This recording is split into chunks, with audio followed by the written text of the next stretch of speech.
Ben öncelikle haber ajansınıza çok teşekkür ediyorum. Trafik yol güvenliği Türkiye için değil, evrensel bir olaydır ve insanlar için tedbirler alınmazsa büyük risk taşıyor. Can ve mal güvenliği açısından da büyük tehdit oluşturuyor. Bu bakımda da Türkiye'de bu anlamda daha çok ciddi çalışmalar olması lazım, daha çok tedbirlerin alınması lazım ve toplumun da buna karşı duyarlı da olması gerekiyor. Son zamanlarda Türkiye'deki büyük kazaların olması, ölümlü ve yaralanmalar büyük kazaların olması şundan ileri geliyor. Bilhassa bu pandemi sürecindeki durgunluk ve hayatın ekonomik standartlarının zam olarak, maliyet olarak çok yükseğe çıkması ve bunların da ulaştırma sektörünü olumsuz yönde etkilemesi. Bunun en büyük kaynağını teşkil ediyor.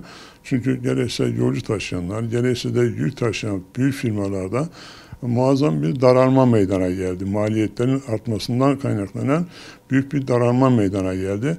Bundan dolayı da personel istihdamlarında azalmalar var. Ve bu azalmaların bir kısmına yurt dışına gitmelerde kaliteli şoförlerimiz yurt dışına da gidiyorlar. Ve bir de maliyet açısından firmalar personeli daha fazla çalıştırıyorlar. Yani istihdam etmek yerine fazla şoför kullanıp da daha rahat taşımacılık yapmak yerine az personelle çok iş yapmayı arzu ediyorlar.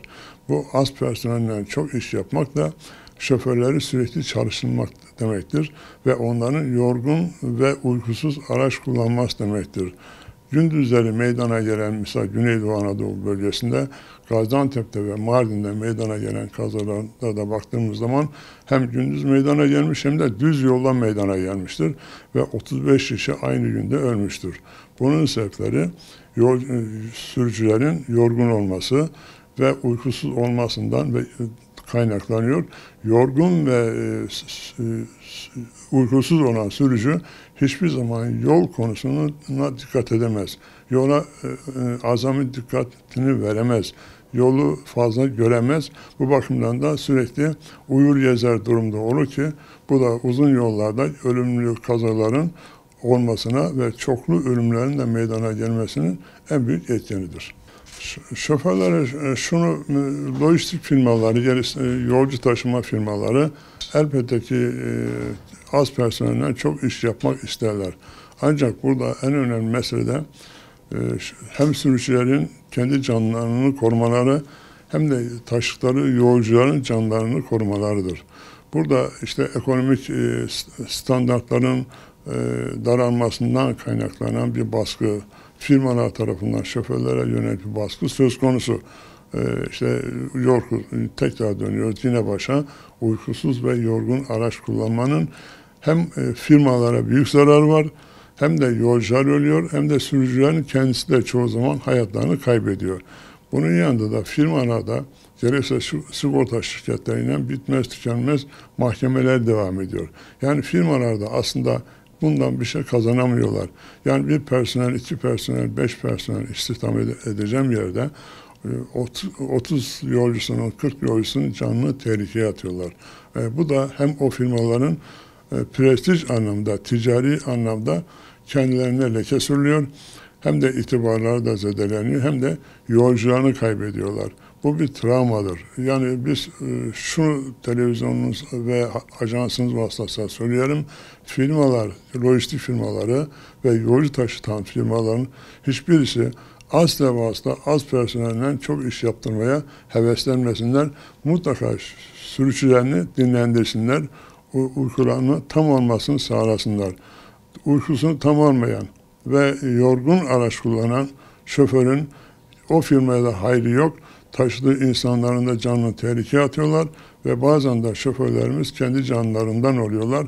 Bu da tabii ki ülkemizin hem can kaybı hem de mal kaybı hem de katma değer açısından büyük bir zararına sebebiyet veriyor. Bu konu hakkında yetkililerimizin sorunları yolcu ve yük taşımacılığının Türkiye'de ulusal anlamda denetimi, Emniyet Genel Müdürlüğü ve Jandarma Genel Komutanlığı'nın yetkisi dahilindedir. Bazı bölgelerde gerek kent içi, gerekse ilçelerdeki şehir merkezlerinde ve bazı otobanlarda ve bölünmüş çok şeritli yollarda Emniyet Genel Müdürlüğü'nün bölge polis denetleme müdürlükleri bu denetlemeyi yapıyorlar. Ancak bu denetleme çok yetersiz. Yani bu denetlemeyle bu kazaların önlenmesi hiç mümkün değil. Bilhassa da gündüz vakti meydana gelen kazaları Emniyet Genel Müdürlüğü'nün bölge trafik müdürlüklerinin daha iyi incelemesi lazım. Neden meydana geliyor? Gündüzleri meydana gelen bir kazada görüş açısı tam. Yollar düz ama sürücü şeridini şaşırıyor. Sürücü karşı şeride geçiyor. Bunun fevkalade incelenmesi lazım. Eğer sürücü yolunu şaşırıyorsa, şeridini değiştiriyorsa ve yolda yalpalıyorsa o sürücü mutlaka uykusuzdur ve yorgundur. Bu bakımdan da uykusuz ve yorgun şoförlerin mutlaka gerek firmalar tarafından göreve çıkartılmasının yanında polis ekiplerimizin, bölge trafik polis ekiplerimizin mutlak daha çok denetlemeleri lazım. Bir de şunu vurgulamak istiyorum. Jandarma bölgesindeki trafik denetlemesi de daha az. Yani Türkiye'de biz şunu da yapıyoruz.